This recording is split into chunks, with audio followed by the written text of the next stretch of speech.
कल से मीडिया के हजारों साइट्स में एक खबर को वायरल किया जा रहा है कि सुप्रीम कोर्ट ने पतंजलि को फटकार लगाई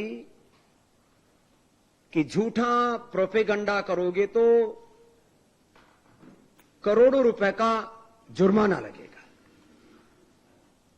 हम सुप्रीम कोर्ट का, देश के कानून का, देश के संविधान का आदर करते हैं। नमस्कार, आप देख रहे हैं एयर न्यूज और मैं हूं आपके साथ तनु शर्मा। जहां आज हम उस मामले पर चर्चा करेंगे जहां बाबा रामदेव और उनकी कंपनी पतंजलि आयुर्वेद के प्रबंधन निदेशक आचार्य बालकृष्ण ने सुप्रीम कोर्ट से बिना शर्त माफी मांगी है। शीर्ष अदालत ने गुमराह करने वाले विज्ञापनों के मामले में दिए गए वचन का पालन नहीं करने के लिए उन्हें फटकार लगाई थी। 21 नवंबर 2023 के निषेधाज्ञा आदेश के बावजूद ऐसे विज्ञापन प्रकाशित करने के साथ साथ अगले दिन आयोजित की गई प्रेस कॉन्फ्रेंस के लिए बिना शर्त माफी मांगी, जिसमें सुप्रीम कोर्ट के आदेश की आलोचना की गई थी।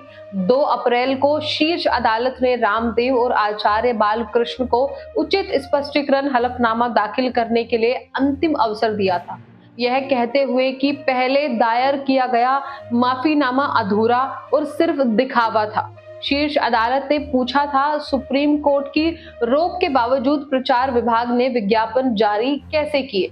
सुप्रीम कोर्ट ने यह भी कहा था कि अदालत के आदेशों का अक्षरश और भावना से पालन किया जाना चाहिए। सुप्रीम कोर्ट ने कहा था कि हमें कानून की गरिमा की रक्षा करनी है। आपको बता दें कि पतंजलि की तरफ से कहा गया कि मैं प्रतिवादी संख्या 5 के वकील के बयान के बाद जो विज्ञापनों को जारी करने के संबंध में दर्ज किया गया था, जो 21/11/2023 के आदेश में दर्ज किया गया था, जिसे मुझे बताया गया है कि यह निषेधाज्ञा है और इससे चूक के लिए ईमानदारी से खेद व्यक्त करता हूं और मैं मानवीय अदालत को आश्वस्त कराना चाहता हूं कि इसे दोबारा नहीं दोहराया जाएगा। दोनों ने हलफनामे में उल्लेख किया, उसमें आगे कहा गया कि मैं इस माननीय न्यायालय के 21/11/2023 के आदेश के पैर में 3 में दर्ज किए गए उल्लंघन के लिए बिना शर्त और आयोग माफी पेश करता हूं। मैं आगे वचन देता हूं कि और सुनिश्चित करता हूं कि उस कथन का अक्षरश किया जाएगा, भावना से पालन किया जाएगा और इसी तरह के विज्ञापनों का उपयोग नहीं किया जाएगा।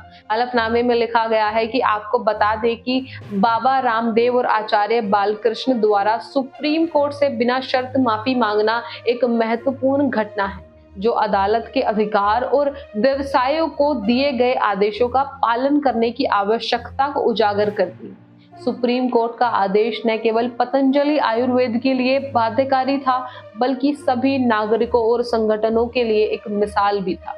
अदालत के आदेशों का पालन करना न्यायिक अधिकार के सम्मान का प्रतीक है।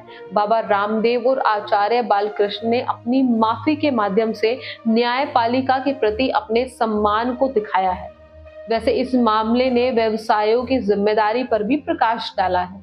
व्यवसायों को अपने विज्ञापनों में सच्चाई और निष्पक्षता के उच्च मानकों को बनाए रखना चाहिए। पतंजलि आयुर्वेद एक प्रमुख ब्रांड है, जिसका ग्राहकों का एक बड़ा आधार है। गुमराह करने वाले विज्ञापनों के लिए सुप्रीम कोर्ट द्वारा फटकार लगाए जाने से कंपनी की प्रतिष्ठा को नुकसान पहुंचा है।